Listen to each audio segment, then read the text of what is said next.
বাংলাদেশের রাজনীতিতে এখন প্রশ্নটা শুধু ক্ষমতার নয়, প্রশ্নটা হলো এই ক্ষমতা সামলানোর মতো পরিস্থিতি আদৌ বাংলাদেশে আছে কিনা। একদিকে ভঙ্গুর অর্থনীতি, অন্যদিকে তীব্র রাজনৈতিক হিসাব নিকাশ। এখন বিরোধী দল যারা আছে তাদের সঙ্গেও অনেক চেক অ্যান্ড ব্যালেন্স করে বিএনপি সরকারকে পথ চলতে হচ্ছে, পথ চলতে হবে। এবং বৃহত্তম দল আওয়ামী লীগ রয়েছে বাইরে, তার চাপটিও কিন্তু এখানে অত্যন্ত গুরুত্বপূর্ণ। এর মাঝেই আন্তর্জাতিক ক্রাইসিস গ্রুপ, এটি ব্রাসেলস ভিত্তিক একটি আন্তর্জাতিক গবেষণা প্রতিষ্ঠান। এটি গত প্রায় 2 দশক ধরে বাংলাদেশের রাজনীতি, বাংলাদেশের অর্থনীতি নিয়ে মন্তব্য করে, পরামর্শ দেয়, নানান ধরনের প্রবন্ধ নিবন্ধ তুলে আমাদেরকে হেদায়েত করবার চেষ্টা করে। আজকে 23 এপ্রিল ব্রাসেলসে এটি প্রকাশিত হয়েছে। বাংলাদেশের 2-1টি কাগজে এটি নিয়ে নিবন্ধ ছাপা হয়েছে বা প্রতিবেদনও হয়েছে। আমি এখান থেকে সংক্ষেপে কিছু তথ্য আপনাদের কাছে তুলে ধরবো, কারণ আমার কাছে এটি মনে হয়েছে। এটির শিরোনাম হচ্ছে Bangladesh new government gets down to business, মানে বাংলাদেশের নতুন সরকার কাজে নেমে পড়লো বা নেমে পড়েছে। হ্যাঁ, সরকার তো কাজে নেমে পড়েছে, আমরা দেখতে পাচ্ছি 60 দিন অতিক্রান্ত হয়েছে, সরকার 60 দিনের একটি মূল্যায়নও করেছে। বাট সরকার মনে করছে এই 60 দিনে তারা বেশ সাফল্য অর্জন করেছে, কিন্তু আসলে লক্ষ্যটা কি নির্ধারণ করেছে তার উপরে নির্ভর করবে। বাংলাদেশের এই মুহূর্তে যে চাহিদা, জনমনে যে চাহিদা, বাংলাদেশের অর্থনীতি, সমাজনীতি সকল কিছুর প্রেক্ষিতে, কারণ গত 18 মাসে বাংলাদেশের যে ভিত্তি এটিকে একেবারে দুমড়ে মুচড়ে নষ্ট করে দিয়ে গেছে ইউনূস গং। তাদের যে তথাকথিত অন্তর্বর্তী সরকার, এই সরকার বাংলাদেশকে মানে কেউ বলেন 50 বছর, কেউ বলেন 100 বছর পিছিয়ে দিয়ে গেছে। আমি সেই আলোচনায় যেতে চাই না।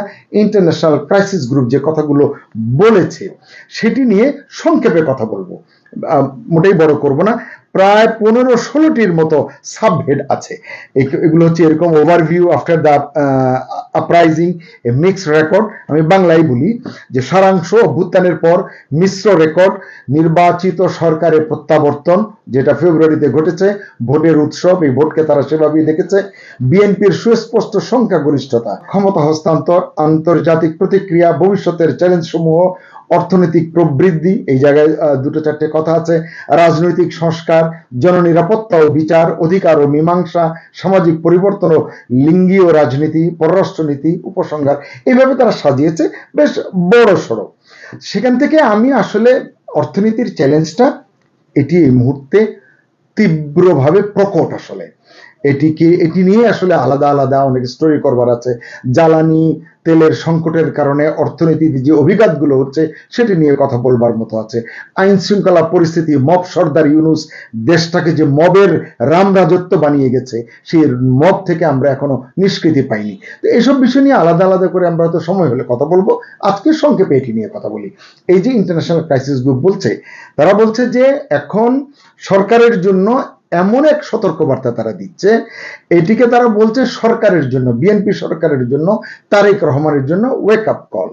এই ওয়েক আপ কল যদি মিস করে বিএনপি সরকার, তারেক রহমানের সরকার, তাহলে তাদের সামনে অনেক ধরনের জটিলতা তৈরি হবে। সেটি নিয়েই একটু ছোট করে কথা বলবো। আসসালামু আলাইকুম, স্বাগত লেটস নিউজে। সম্মানিত দর্শক, শুনছিলেন আমি হড়বড় করে কিছু কথা বললাম। তো আসলে ইন্টারন্যাশনাল ক্রাইসিস গ্রুপ এই কথাগুলি বলছে যে একদিকে ভাঙা অর্থনীতি, ইউনূস সাহেব বরবাদ করে দিয়ে গেছে দেশের অর্থনীতিকে, এটিকে ট্র্যাকে তোলাই এখন একটি বড় কাজ। এবং সকলের দৃষ্টি শেখ হাসিনা বা আওয়ামী লীগ সরকার 15 বছরে কি করে গেছে, সকলের দৃষ্টি। বিএনপিরও কিছু কিছু মন্ত্রী এখন গ্যাস সংকটের জন্য আওয়ামী লীগকে দোষারোপ করছে, জ্বালানি সংকটের জন্য দোষারোপ করছে, হামের টিকা আনেনি ইউনূস সরকার তার জন্য দোষারোপ করছে। দোষারোপের রাজনীতি চলতেই থাকবে, কিন্তু সরকারে এখন স্টিয়ারিং এখন মানে বিএনপির হাতে, তারেক রহমানের হাতে। তারা যদি এখন ভুল করে তার খেসারত তাদেরকে দিতে হবে। এই কারণেই ক্রাইসিস গ্রুপ কি বলছে, একদিকে ভাঙা অর্থনীতি, অন্যদিকে রাজনৈতিক টানাপোড়েন। আমরা দেখছি এই 60 দিন বয়সী বা 2 মাস বয়সী সরকারে তার বিরোধী দল জামাতে ইসলাম এবং তার যারা সাথীরা আছে সকলে মিলে সরকারকে কি পরিমাণ টক্কর দিচ্ছে। দু একজন স্বতন্ত্র সংসদ সদস্য, আমি ব্যারিস্টার রুমিন ফারহানার কথা বলতে পারি, তিনি একা যেভাবে সরকারকে মানে সার্বক্ষণিকভাবে মানে রোস্ট করছেন, এটি সরকার কিভাবে মোকাবিলা করবে সেটি সামনের দিনগুলোতে আমরা আসলে বুঝতে পারবো। তো ক্রাইসিস গ্রুপ বলছে এই টানাপোড়েন আর এই যে অর্থনীতির ভঙ্গুর অর্থনীতি, এর মাঝখানে পড়ে গেছে বিএনপি সরকার। এই কারণে প্রশ্ন একটাই, বিএনপি কি সত্যিই এই দুই বড় সংকট একসাথে সামলাতে পারবে? ক্রাইসিস গ্রুপ এই প্রশ্নটি তুলেছে। তারা বলছে যে সামনের পথ মোটেই সহজ নয়, উল্টো বলছে যে এটি অত্যন্ত কঠিন সামনের পথটি, কারণ সরকার যদি এটি বুঝতে না পারে, প্রপারলি অ্যাড্রেস করতে না পারে, তাহলে হবে না। এক জায়গায় পারলো আরেক জায়গায় পারলো তাহলে কিন্তু হবে না। দুই ফ্রন্টে, বিশেষ করে যে দুটি নিয়ে কথা বলছি, অর্থনীতি এবং রাজনীতি, এই দুই ফ্রন্টে কোথাও যদি সিদ্ধান্ত নিতে ভুল হয়, দেশ আবারও অস্থিরতার দিকে যেতে পারে। এটি ইন্টারন্যাশনাল ক্রাইসিস গ্রুপ বর্তমান সরকারকে সতর্ক করেছে। এই প্রতিবেদনে বলা হয়েছে বৈশ্বিক পরিস্থিতি, বিশেষ করে মধ্যপ্রাচ্যের সংঘাত এবং জ্বালানি বাজারের অস্থিরতা বাংলাদেশের উপর সরাসরি চাপ সৃষ্টি করেছে। এটা আরো অনেকদিন আমাদেরকে বয়ে বেড়াতে হবে, এটা সময়ের সাথে সাথে আরো তীব্র হবে। এখন থেকেই যদি আমরা প্রিকশনটা না নিই, সংশোধনের জায়গায় হাত না দিই, কাজ না করে সরকার, তাহলে সরকারের জন্য চ্যালেঞ্জগুলো জটিল হয়ে যাবে। আপনারা দেখুন যে দৈনন্দিন জীবন থেকে ব্যবসা বাণিজ্য শিল্প প্রতিটি শাখায় জ্বালানির কারণে প্রতিটি ক্ষেত্রে খরচ বাড়ছে। নিত্যপণ্য মূল্য থেকে আরম্ভ করে পরিবহন থেকে আরম্ভ করে প্রতিটি ক্ষেত্রে এবং বিদ্যুতের মূল্য পর্যন্ত সরকার বাড়াচ্ছে। এলপিজির দাম কয়েকদিনের ভিতরে 2 দফায় প্রায় 600 টাকা বাড়িয়েছে। জনজীবন আসলে নাভিশ্বাস উঠে গেছে এইসব কারণে। এগুলোর প্রভাব সরাসরি পড়ছে সাধারণ মানুষের জীবনযাত্রায়। অর্থাৎ নতুন সরকারের জন্য তারা বলছে যে প্রথম বড় পরীক্ষা হচ্ছে অর্থনীতি টিকিয়ে রাখা এবং প্রবৃদ্ধি ফিরিয়ে আনা। প্রবৃদ্ধি আমাদের খারাপ হবে, কাঙ্ক্ষিত হবে না, এডিবি বলছে, আইএমএফ বলছে, বিশ্বব্যাংক বলছে, আর আমাদের অর্থনৈতিক থিঙ্ক ট্যাঙ্ক যারা আছে তারাও বলছে 3.9, 4, 4.1 এইরকম জায়গায় ঘোরাফেরা করবে, যেটি দীর্ঘদিন ধরে 6-এর উপরে 7 এবং 7-এর কিছু উপরে আমরা দেখেছি। তো ক্রাইসিস গ্রুপ বলছে যে সবচেয়ে স্পর্শকাতর অংশ হলো আওয়ামী লীগ প্রসঙ্গ রাজনীতির জায়গাটিতে। তারা বলছে যে এই দলটিকে স্থায়ীভাবে রাজনীতি থেকে বাদ দেওয়া বাস্তবসম্মত নাও হতে পারে। আমি ক্রাইসিস গ্রুপের কথাটাই বললাম। তারা আওয়ামী লীগের অনেক সমালোচনা করেছে এই প্রতিবেদনে, কিন্তু তারা যেহেতু আমি সরকারের চ্যালেঞ্জটা বলছি, সে কারণে এই জায়গাটিতে আমি হিট করতে চাই। তারা বলছে যে এটি বাস্তবসম্মত হবে না, কিন্তু ইতিমধ্যে আমরা দেখেছি যে সরকার সংসদে এটি আইন হিসেবে পাশ করেছে। সরকার কিছুতেই চাইছে না আওয়ামী লীগকে রাজপথে মোকাবেলা করতে বা রাজনীতিতে মোকাবেলা করতে। কিন্তু ক্রাইসিস গ্রুপ বলছে এটি ভুল হবে, কারণ আওয়ামী লীগের একটি বড় জনভিত্তি রয়েছে।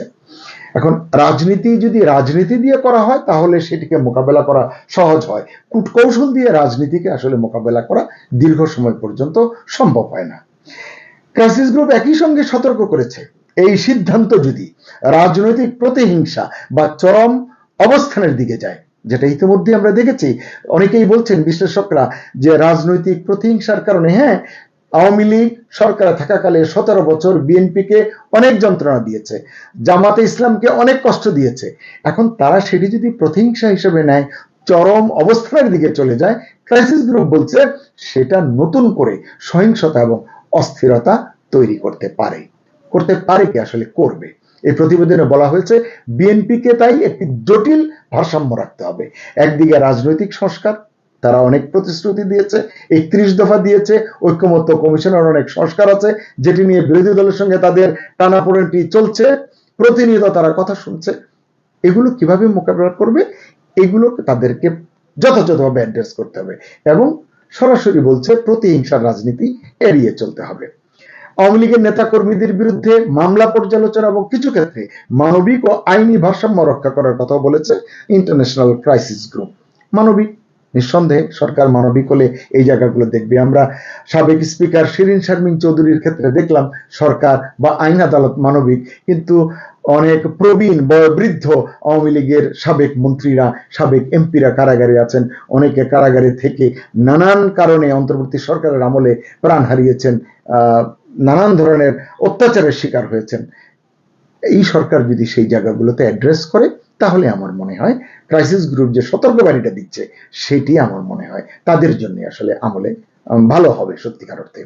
ক্রাইসিস গ্রুপ বলছে বাংলাদেশকে শুধু অভ্যন্তরীণ নয়, আন্তর্জাতিক চাপও সামলাতে হবে। কূটনীতির কথা আসছে, মানে তারেক রহমান বলেছেন যে বাংলাদেশ ফার্স্ট, বাংলাদেশ সবার আগে। হ্যাঁ, আমরাও চাই বাংলাদেশ সবার আগে।